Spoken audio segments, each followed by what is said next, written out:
This video is going to review how to find the average rate of change over a particular interval. The average rate of change is how much a function changes per unit on average over a particular interval.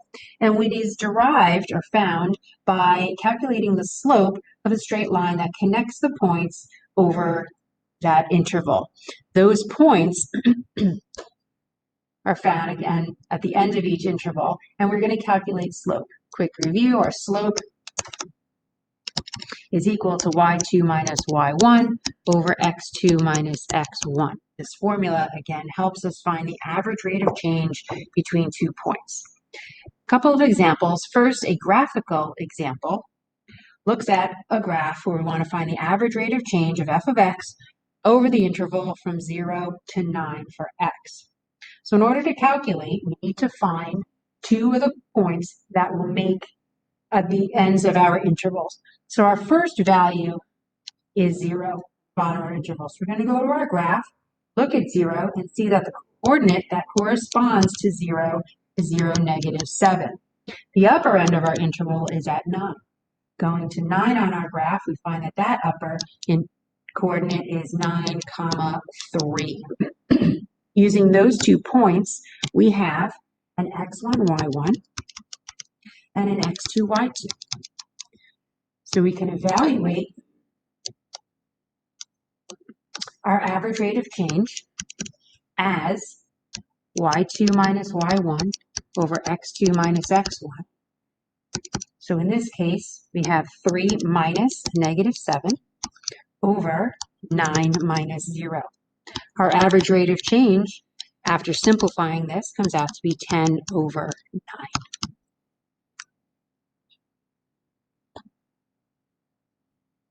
We can also, we don't necessarily need a graph every single time. Again, the average rate of change is finding the slope of the line that connects the endpoints of our interval. There's that line. That line has a slope of 10 over 9. It's an increasing rate of change. We don't always need a graph. We have an algebraic option. If you have an equation, in this case x cubed minus 9x, and now we have an interval from 1 to 6. This interval notation is the same as saying that 1 is less than or equal to x, which is less than or equal to 6. So the lower bound of our interval is 1, the upper bound is 6. As we did in the graphical example, we were able to derive those coordinates from the picture. We don't have a picture, but we do have a function, so we can get those coordinates. So we're actually going to now take the lower value of our interval and evaluate from our function.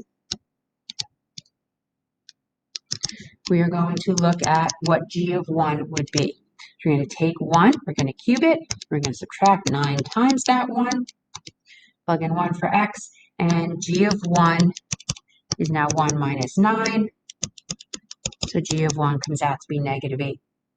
We know from function notation that what we put in for x, our input value, we get negative 8, which is our output value. That is now our coordinate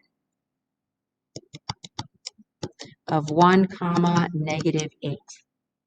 We are going to do the same and evaluate the upper end of our interval at 6. And take 6 and cube it, subtract 9 times 6. And when we take 6 cubed and subtract 54, we end up with a value of 162. This is now going to give us the coordinate when our x is 6, our y is 162. Knowing those two coordinates, we can find, and we have x1, y1, x2, y2, and we can, from here, evaluate that our average rate of change is change in y, 162 minus negative 8 over 6 minus 1. Giving us a total of 170 over 5. This reduces to be 34. So our average rate of change is an increase of 34 over the from the interval from 1 to 6. Our final example looks at a table. We can get information about a graph from a table of values, and this table here is talking about the temperatures per day over a 7-day period what the temperatures would be. We are looking for, in this example, the average rate of change from day 2 to day 5. So from day 2 to day 5, from our table, we actually have our coordinates. On day 2, the temperature was 88 degrees. On day 5, our temperature was 65 degrees. So these, from our table, we get the coordinate 2, 88 and 5, 65. Here's our xy, x1, y1, and our x2, y2 again. So our average rate of temperature change, so we're talking in context, we are looking for the average rate of temperature change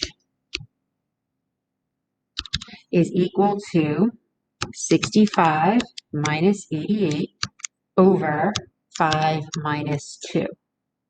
This comes out to be negative 23 over 3.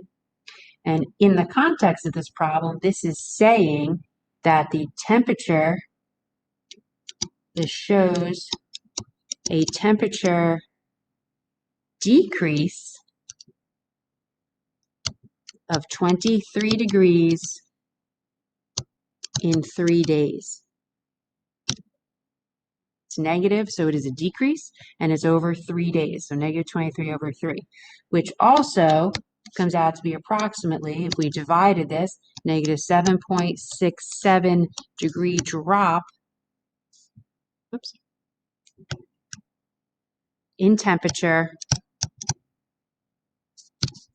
per day. So in the context of the problem, we're talking about how it shows a temperature decrease of 23 degrees in 3 days, and if we divided it, would be per day a temperature decrease in 7.67 degrees.